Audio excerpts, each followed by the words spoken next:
Hello, and welcome to another episode of To the Point. I am Dr. Nell with American Acupuncture Council. Let's go to the slides. So today we're going to go over a topic that, again, every time I bring these to you guys, there seems to be a theme where many people are coming to me with these same questions. And so we're going to go over the idea of employment versus private practice. And so I don't mean just employment as employment in a hospital. We could talk about contract work synonymously. Really, the idea we want to dive into is the idea of growing your own business versus part of someone else's business. And what are some of the pros and cons there? What are some of the considerations and things we need to go over? And why this is such an important topic to me is I have done all of these different variations of this. I've done the cash practice, the insurance practice, I've done contract work, worked in a medical facility, been part of a group practice. So there's many different ways that you can build your career in this profession in the clinical space. If maybe this will be a future one that we do, talking about all the other different revenue streams you could potentially have and ways that you could make impact or be employed in this industry beyond the clinical space. But today we're really going to hone into the clinical aspect of this. So with that, what are we thinking about today? What's the considerations that we want to have? We want to talk about the risk reward ratio. So, there's nuances with that if you're on your own versus working for somebody else. Same thing with costs.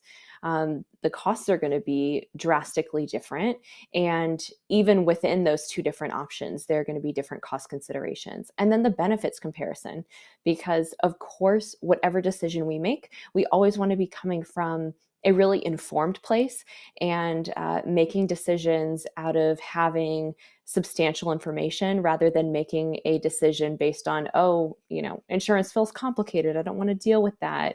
Or I don't know anything about owning my business, so I'm just not going to do that. So we want to look at what's the benefit for us, but also what are those risks, those costs, really the overall considerations that we need to have when making this informed decision. So let's look at the risks and the rewards of both of these options. So like I said, in that employment independent contractor piece, first and foremost, you want to have malpractice insurance, whether you're working for yourself or you're working for somebody else. You are going to have the flexibility of how you manage risk when it comes to your own private practice. You're going to have a lot of autonomy when it comes to deciding what is your environment going to look like. How am I going to control all of these different variables around me? You're not worried about, potentially other providers causing issues or sharing patients. If it's you get to make the rules, right? You also get to make decisions around what type of malpractice coverage you're going to have, the limits. If you are working for somebody else, they are going to make a lot of these decisions. So that environment, if it's a shared environment, you are not an autonomous entity there. I'll give you an example. When I first started my practice in Beverly Hills, I was sharing a medical space. So it was amazing for a new practitioner because I was in an environment with a neurologist, a chiropractor, massage therapy, Ayurvedic care, nurse practitioners, really loved that multidisciplinary approach. However, we shared a waiting room, we shared office staff. And even though we were all running our own businesses, when COVID happened, there were certain risks and, rules that were in place. And I got really concerned that, okay, well, what if these other providers aren't following the rules? Could I get fined? Could I get in trouble? And so there is an additional risk at having this multidisciplinary kind of space and not having that autonomy over your own space. Also, if you're working for someone else, let's say you work at Modern Acupuncture, they are going to determine what your limits of liability need to be, the type of policy that you need to have. They are going to have the setup of their physical space, right? So you are not going to have a lot of decision-making power when you are working for somebody else. There are things you can do. Of course, you're going to be practicing clean needle technique. You're going to make sure that you keep your risk as low as possible. But at the same time, there's only certain things that you can control when it is not your space. The rewards of that, though, we're going to get into, and some of that has to do with the cost. So let's look at that. It's very interesting to me that, over 90% of acupuncturists are sole proprietors. So running our own businesses, going out on our own, functioning as entrepreneurs. And yet, like 2% of our education is focused on business training. And most small businesses fail within their first few years. So there is something really interesting about how that is set up and certain realities that we need to be aware of with that. And cost is really one of those. So when you're looking at the cost of starting your own business, now, yes, we are in an industry that has pretty low overhead. We don't need a lot of expensive equipment to get really dramatic results for patients. We need our needles. We need our basic tools for CNT. We need a treatment table. If you're doing community acupuncture, you might not even need a table. You might need chairs. So there are ways to offset a lot of this cost. You can share space when you're first practicing. You can rent a room. So you are operating as an autonomous entity, but you're minimizing the cost of your initial investment in your practice and how that looks. Obviously, if you're working for someone else, a lot of that might even be taken care of. That already low overhead could get even lower. So I had done an employment agreement with another acupuncturist when I was first starting, and I worked with him 2 days a week, but he paid for all of the supplies. He was, doing all of the insurance billing. He had a scheduling software that he was paying for. He had office staff. So all I was doing was showing up and treating.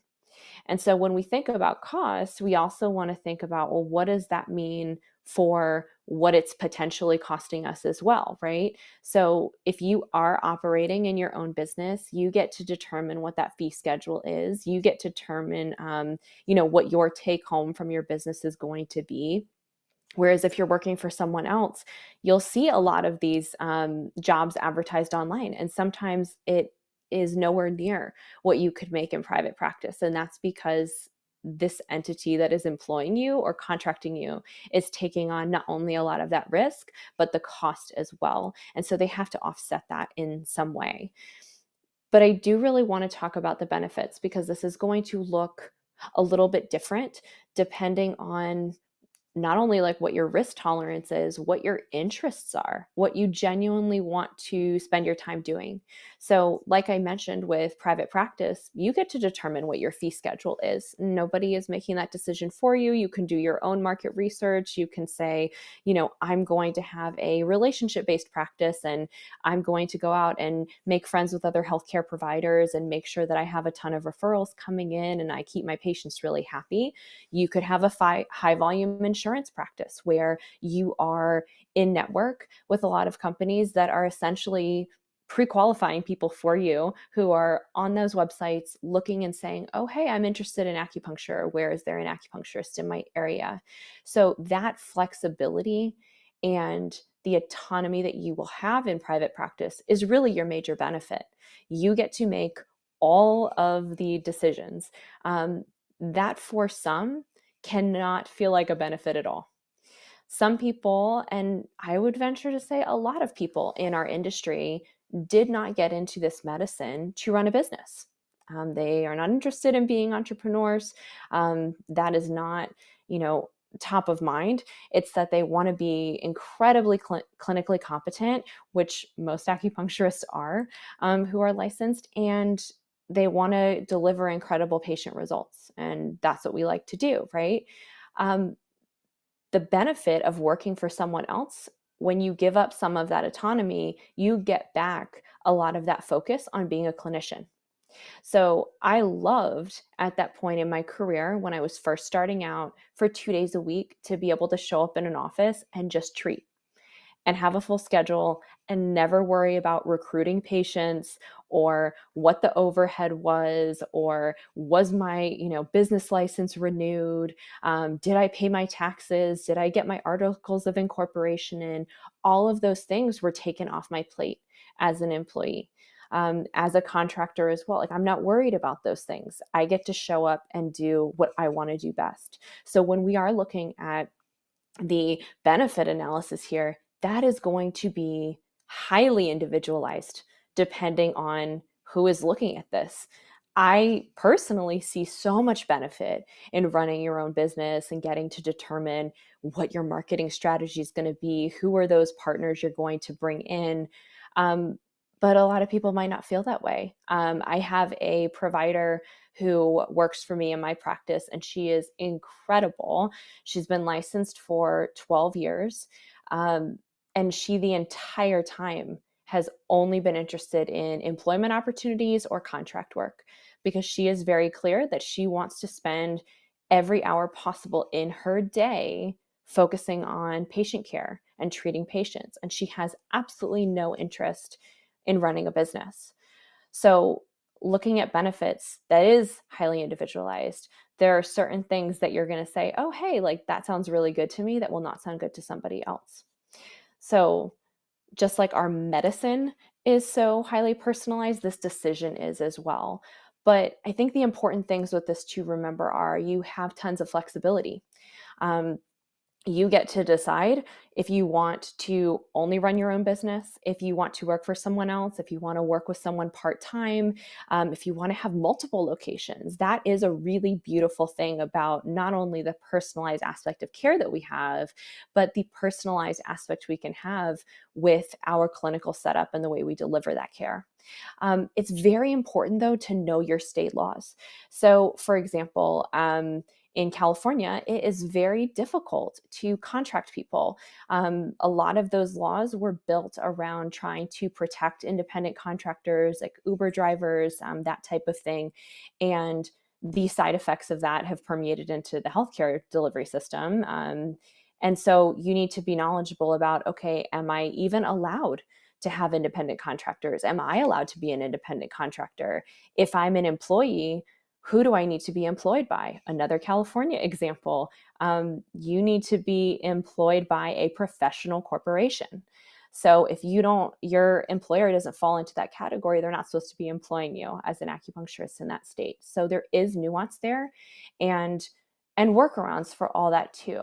That's where the flexibility comes in. That's where talking to an attorney comes in. That's where talking to me, letting me guide you and send you to the right people to help with this setup. And the last thing I want to end with is that as not only a medical provider, but a provider of acupuncture and traditional medicine who is working in such a highly specialized area of healthcare, you are your business. So whether you are, presenting yourself and saying, hey, like I have my private practice, but I also work here and I work here and I work here, many times we become the brand for our own entity. People are drawn to you a lot of times, even more so than the medicine. People get very attached to their providers.